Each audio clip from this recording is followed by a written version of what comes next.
Siguiendo la definición que aporta la Real Academia Española, vamos a definir al hecho como aquella cosa que sucede. Entonces, partiendo de la base que nos aporta nuestro lenguaje, vamos a ver que pueden existir hechos que no son jurídicos y otros hechos que sí son jurídicos.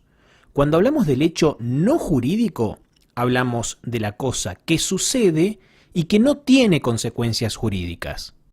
Como por ejemplo el simple caminar de una persona. Si yo salgo de mi casa y camino por la vereda, dando una vuelta completa a la manzana y vuelvo a ingresar a mi casa, esto es un hecho, porque es una cosa, es algo que sucede. Yo he caminado, he dado una vuelta a la manzana, pero esto no tiene ninguna consecuencia jurídica. Tal vez sí tiene un impacto en mi salud, pero no tiene consecuencias jurídicas. Y por otro lado, vamos a encontrar al hecho jurídico.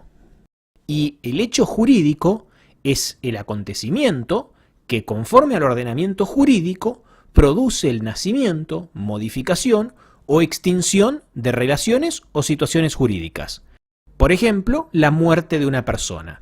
Supongamos que yo muero, con mi muerte se produce la apertura de mi sucesión y mis herederos son llamados a recibir la herencia, de modo tal que se produce una transmisión de mi patrimonio por causa de muerte. Entonces, esto claramente produce el nacimiento de nuevas relaciones o situaciones jurídicas y produce la extinción de otras relaciones jurídicas.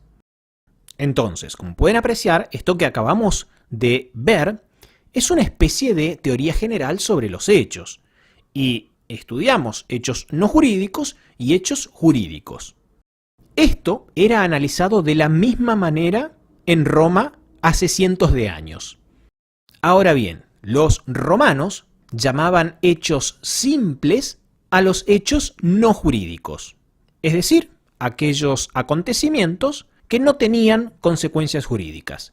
Y estos hechos simples, los romanos los dividían en hechos simples de la naturaleza, como por ejemplo la lluvia, ya que si comienza a llover y llueve durante 10 o 15 minutos y esta lluvia no produce ningún daño, es un hecho simple que no trae ninguna consecuencia jurídica.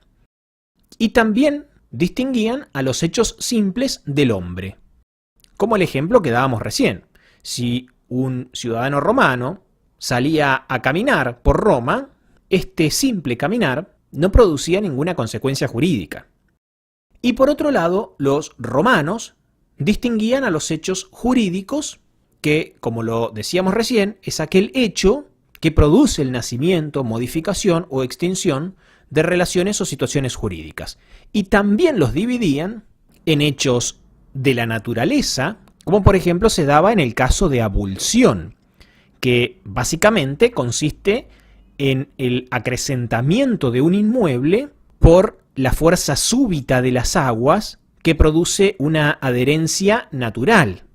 Entonces, si el río crece y trae consigo una cantidad de tierra que queda adherida a mi inmueble, estamos en presencia de un hecho de la naturaleza que produce consecuencias jurídicas, porque yo ahora soy dueño de un terreno más grande.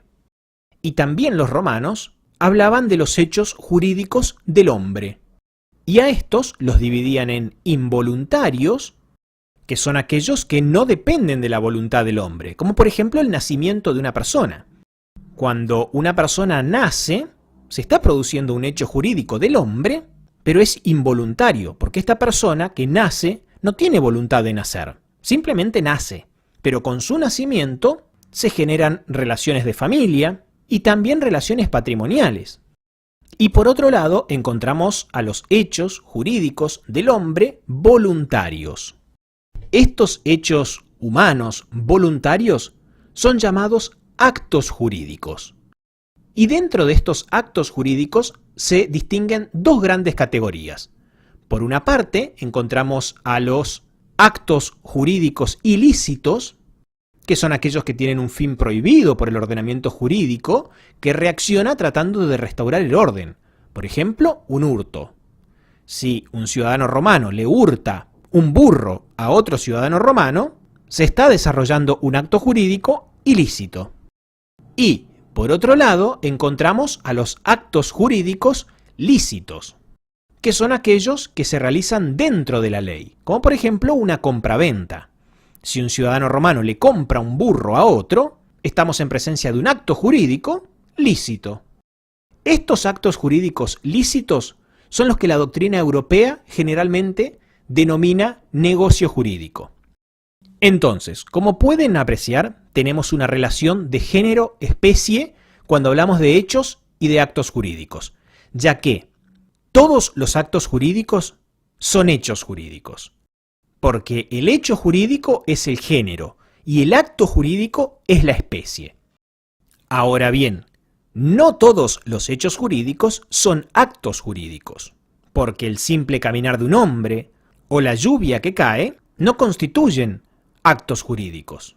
Y esta es la misma relación que existe entre el acto jurídico y el negocio jurídico.